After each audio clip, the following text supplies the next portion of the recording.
Welcome to our Pitch for Change. My colleague and I are grateful that you've taken the time to sit with us and listen to our presentation on key ESG issues that are coming to the fore in corporate discourse. Spurred by the rise of the Black Lives Matter movement, asset managers are poised to push companies to do more on racial injustice, and we expect a sustained focus on diversity at US corporates for the foreseeable future. There is also a renewed sense of urgency surrounding climate change arising from the coronavirus pandemic, as the health crisis has served as a wake-up call to governments and companies of the perils of ignoring external risks and undervaluing resilience.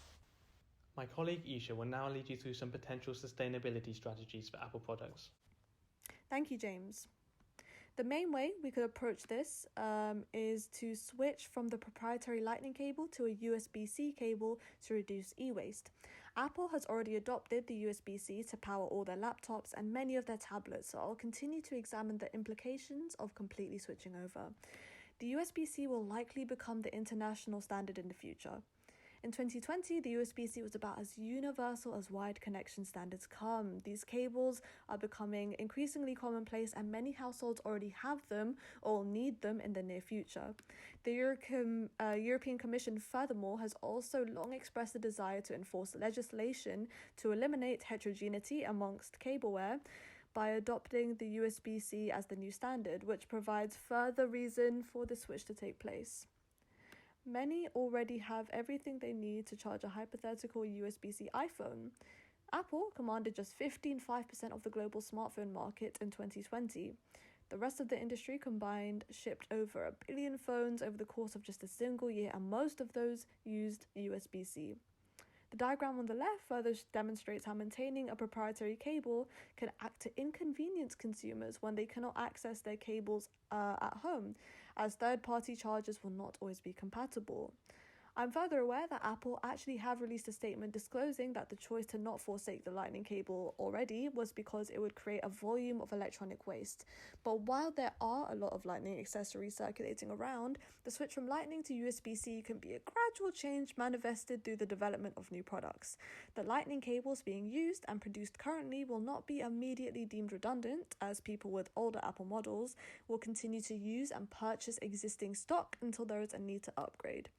Given Apple's own history of obviating the early iPhone peripherals when it switched to Lightning in 2012, similar policies could be implemented once again. Instead of sending them straight to the dump, Apple and others sold 30-pin to Lightning adapters to extend the usefulness of those legacy accessories for years. Apple could do the same thing in order to preserve all the existing Lightning devices.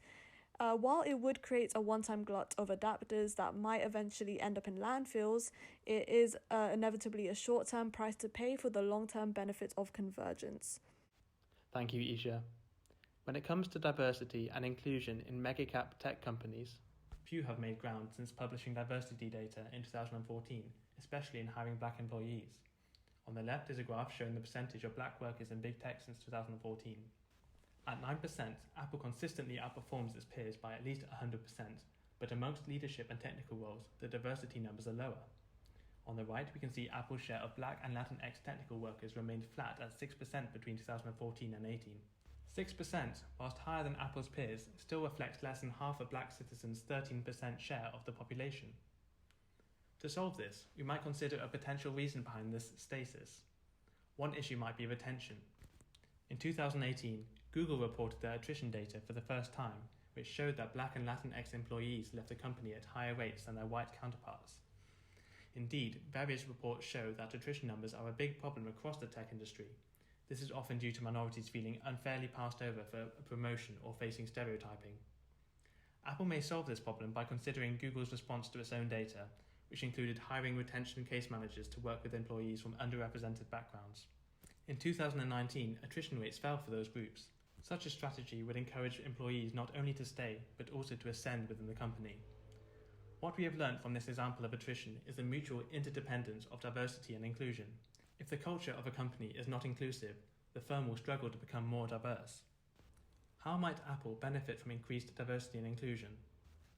There's a statistically significant correlation shown between diversity in company leadership and outperforming industry peers in profitability.